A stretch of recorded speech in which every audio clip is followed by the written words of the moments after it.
मेहराई जई हैं निरहू, औ अब की बार चुनाव भुलाई जई हैं, साया मेहराई जई हैं निरहू, खाली हाथ आयल रहलन जई हैं हाथ खाली, और निरहू के साथ गायब होई हैं अम्रपाली की साया मेहराई जई हैं निरहू। दिनेश लाल निरहू अब जुमले की पार्टी में गए तो जुमलों के साथ रहते रहते वो भी जुमला बोलना जरा सीख रहे हैं। अभी पूरी तरह सीख नहीं पाए हैं, अभी ट्रेनिंग दे रहे हैं। है कि न हिंदू खतरे में है न हिंदुस्तान खतरे में है, सच तो यह है कि बीजेपी की दुकान खतरे में है। अगर हमारे साथ मुसलमान आता है, समाजवादी पार्टी से मुसलमान अगर जुड़ता है तो बीजेपी की नज़रों में वो औरंगजेब का नाती हो जाता है, औरंगजेब का पौत्र हो जाता है। और मैं आपको बता दूं, आप लिस्ट निकाल दीजिए, आज की डेट में बीजेपी में 200 से ज़्यादा मुसलमान मंत्री हैं। कोई ताकत रोक न सकती, चलेगी ऐसी आंधी कि जय जय जय हो समाजवादी, जय जय जय हो समाजवादी, जय जय जय हो समाजवादी। धर्मेंद्र यादव जब आएंगे आएंगे, आजमगढ़ को स्वच्छ बनाएंगे, आजमगढ़ को स्वच्छ। साथियों नमस्कार, आप देख रहे हैं 4 इंडिया न्यूज। अब आज हम बात करेंगे जो कि उत्तर प्रदेश की सबसे बहुचर्चित सीट है आजमगढ़, जहां से प्रत्याशी धर्मेंद्र यादव और प्रत्याशी बीजेपी सांसद दिनेश लाल यादव निरहुआ को बनाया गया है। उसी मुद्दे पे मैं बात करूंगा। सांस्कृतिक प्रकोष्ठ के जिला अध्यक्ष विष्णु यादव हैं, बहुत बेबाकी से अपनी गीत समाजवादी प्रस्तुत करते हैं और उसी मुद्दे पे मैं बात करूंगा। तरह से आजमगढ़ 2022 जो उपचुनाव हुआ था, वहां से धर्मेंद्र यादव को 4000 वोटों से बीजेपी सांसद निरहुआ ने हराया था। इस बार कहा भी जा रहा है कि गुड्डू जमाली जो कि 2.5 से 3 लाख के करीब वोट काट लिए थे, वो भी सपा में शामिल हो गए हैं। तो क्या कहेंगे 4 इंडिया न्यूज़ के दर्शक जानना चाहते हैं, क्योंकि आप बेबाकी से अपना गीत रखते हैं समाजवादी पार्टी का, तो क्या कहेंगे आजमगढ़ के लिए? देखिए, आजमगढ़ की जनता जो है बिल्कुल मूड बना चुकी है। और जो दिनेश लाल निरहू हैं, मैं आपको बता दूं कि दिनेश लाल निरहू को दिनेश अगर बनाने वाले हैं तो कौन थे? कौन है बताइए? समाजवादी पार्टी के राष्ट्रीय अध्यक्ष अखिलेश यादव हिंदुस्तान के एकलौता ऐसे इंसान थे जो कलाकारों को आगे लेके जाने का काम किए। हिंदुस्तान का सबसे बड़ा स्वर परीक्षा लेने के बाद सबसे बड़ा पुरस्कार अगर किसी ने देने का काम किया था तो अखिलेश यादव निरहू को देने का काम किए थे, दिनेश लाल यादव को देने का काम किए थे। तो बात तो वही हो गई कि जिसकी बिल्ली उसी से म्याऊं निरहू कर रहे हैं। निरहू की क्या औकात है? निरहू क्या है? एक गाने बजाने वाले आदमी हैं। सम्मान जनता उनकी करती है, जनता उन्हें प्यार करती है, गाने बजाने के हिसाब से करती है। लेकिन अखिलेश यादव क्या चीज़ है? वो हिंदुस्तान नहीं, हिंदुस्तान के बाहर जाके आप पूछ लीजिए।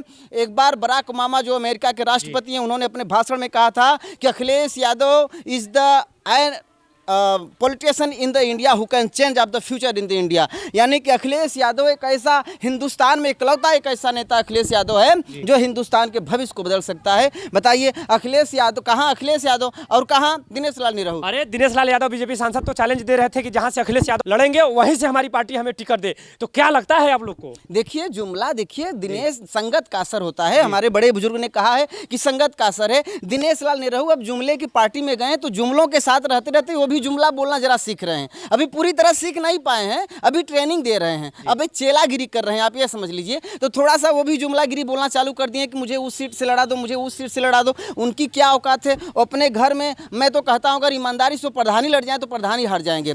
और रही बात आजमगढ़ की बात की, तो जनता ने उन्हें प्यार दिया था गाने बजाने के हिसाब से, एज ए एक्टर के रूप में। और जहाँ तक अखिलेश यादव की बात है, तो अखिलेश यादव की पॉपुलरिटी सिर्फ हिंदुस्तान में नहीं है बल्कि देश विदेशों में भी है। तो अखिलेश यादव इज़ द अखिलेश यादव। और दिनेश लाल निरहू जो जुमलों की सरकार के साथ में गए हैं और उनके साथ वो जुमला बोलने का काम कर रहे हैं, बल्कि उनकी हैसियत कुछ करने की नहीं है। जो क्या लगता है, अभी दिनेश लाल यादव के भाई बिरहा सम्राट विजय लाल यादव ने कहा कि दिनेश लाल यादव को तो नेता अम्रपाली ने बना दिया। क्या कहेंगे? थोड़ा गीतों के माध्यम से आप कहिए। देखिए, मैं यही कहना चाहूँगा कि साया मेहराई जई हैं निरहू, औ अब की बार चुनाव भुलाई जई हैं, साया मेहराई जई हैं निरहू, खाली हाथ आयल रहलन, जई है हाथ खाली और निरहू के साथ गायब होई है अम्रपाली की साया में हेरा आई जई है निरहू और बेरोजगारन के हाथे तब कूटा आई जई है साया में हेरा आई जई है निरहू। जिस तरह से वो ऐलान कर रहे हैं कि बीजेपी सरकार जो हिंदुत्व को लेकर चल रही है और आजमगढ़ में विकास हो रहा है, और उनका एक गीत भी बहुत वायरल हुआ कि निरहुआ डटा रहा अखिलेश हुए फरार, हर जगह वो गीत गाते हैं। क्या कहेंगे, उनके गीत का जवाब आपका क्या रहेगा? देखिए, बीजेपी के पास कोई मुद्दा नहीं है, ये हिंदुत्व और हिंदू होने का नारा बीजेपी सिर्फ अपने जुमलेबाजी को और मजबूत करने के लिए कह रही है। मैं बताता हूँ, बीजेपी जो है हमेशा से यहाँ की जनता को गुमराह कर रही है कि हिंदुस्तान खतरे में है। बताइए हिंदुस्तान कैसे खतरे में है? जिस हिंदुस्तान के पास 140 परमाणु बम हो, जो अन्य देशों के पास नहीं है। 140 परमाणु बम होना हिंदुस्तान के पास, ये बहुत बड़ी बात है। जिस हिंदुस्तान के पास संसार का सबसे ज़्यादा आर्मी सेना हो, वह हिंदुस्तान खतरे में कैसे हो सकता है?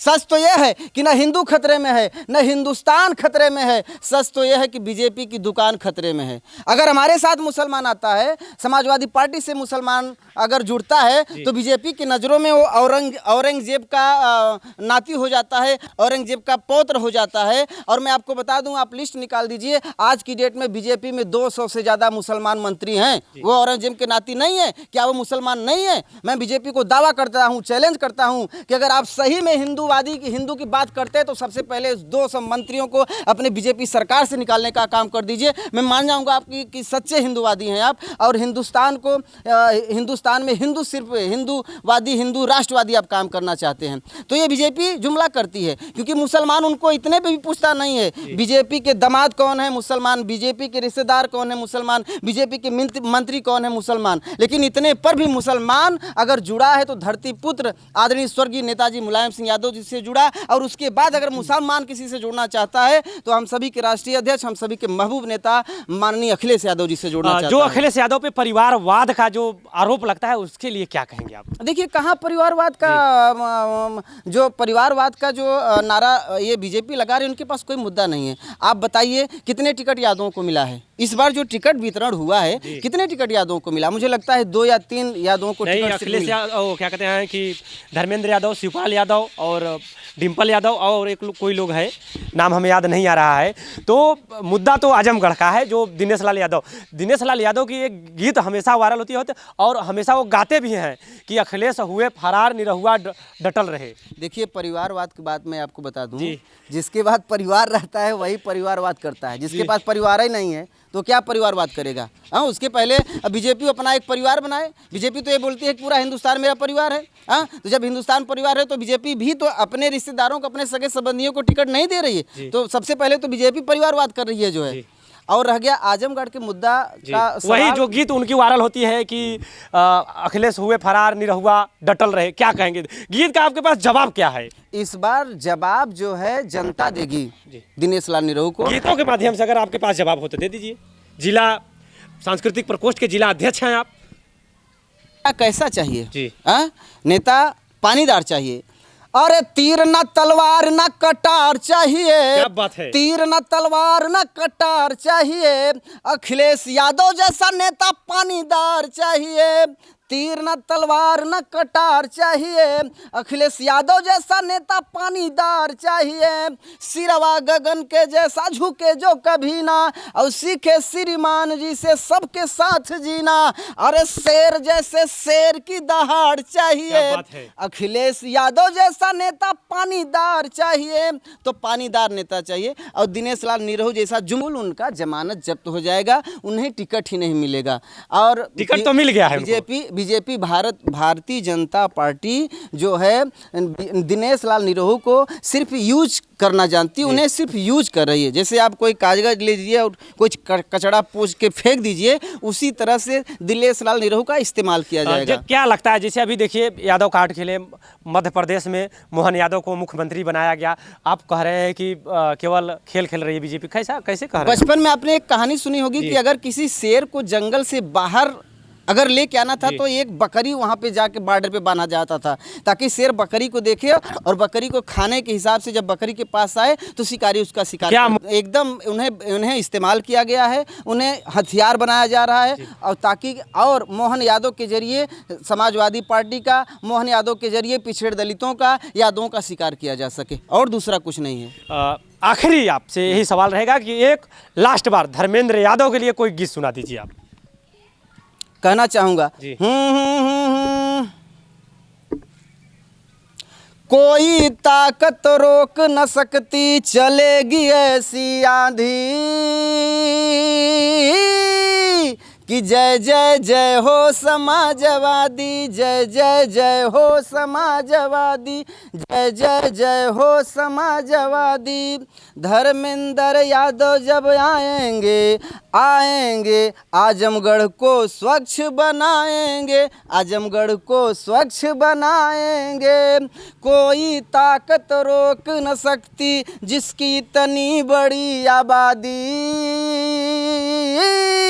कि जय जय जय हो समाजवादी, जय जय जय हो समाजवादी। बहुत अच्छा लगा आपसे बात करके, बहुत बहुत शुक्रिया। मैं रिपोर्टर सुनील कुमार और कैमरामैन ब्रिजेश के साथ, जय हिंद।